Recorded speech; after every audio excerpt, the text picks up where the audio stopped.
Start. Speaking in the Lok Sabha, the Minister for Planning said, I had indicated to the House earlier in this session that the government would share with Parliament a mid-term appraisal of the performance and prospects of the fourth plan. We had completed a detailed evaluation of the progress of the plan when hostilities with Pakistan began earlier this month. As a result of the new situation, the uncertainties that had been introduced into our economic scene by the massive influx of refugees from Bangladesh have become more complex and pervasive. Given this context, honorable members will appreciate that it will not be realistic at the present time to formulate a reasonably clear outline of the prospects for the remaining period of the plan.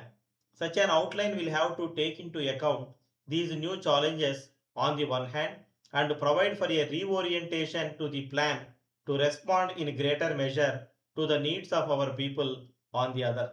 Nevertheless, our detailed assessment of the first half of the plan that is now behind us is helpful in bringing out our achievements as well as in locating the sectors, projects, and programs to which further attention needs to be paid urgently to rectify the shortfalls that are emerging.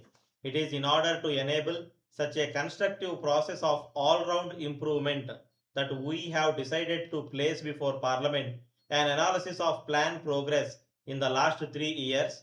Although we are unable to complete the exercise, which might have been possible if times were normal, by supplying an outlook for the remainder of the plan.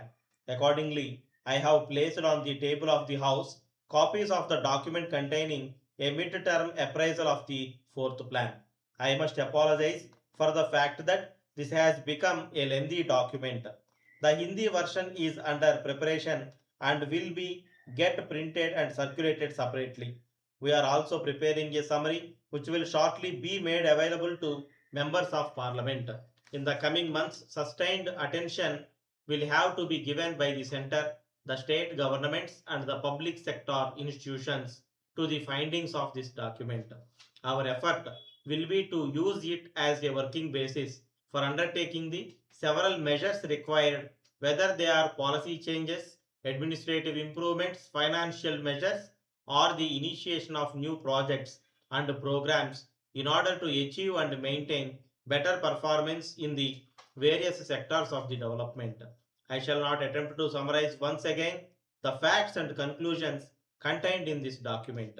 Instead, my purpose today is to highlight a few aspects of economic management and plan performance to which urgent and purposive attention is necessary, all the more because of the emergency we are passing through and what we may anticipate of its aftermath. It is clear that the increased requirements arising from the defense effort and for assisting Bangladesh will make an additional demand on our financial, physical, and manpower resources as well as on foreign exchange. It is therefore of paramount importance to stimulate and mobilize savings in the economy on the one hand and to use our resources with maximum economy and efficiency on the other. Increased savings are directly a function of increased production and incomes and of restraint on all non essential consumption. We have to ensure that the savings of the community, whether it is in the household sector or in the corporate sector, public or private, or raise it to a higher level in a sustained manner.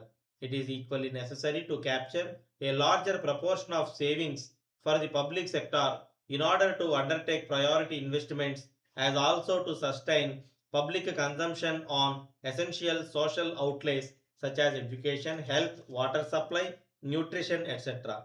The necessary effort for resource mobilization can be undertaken and sustained to an adequate extent only if the burden of sacrifice is equitable and the weaker sections of the people are protected.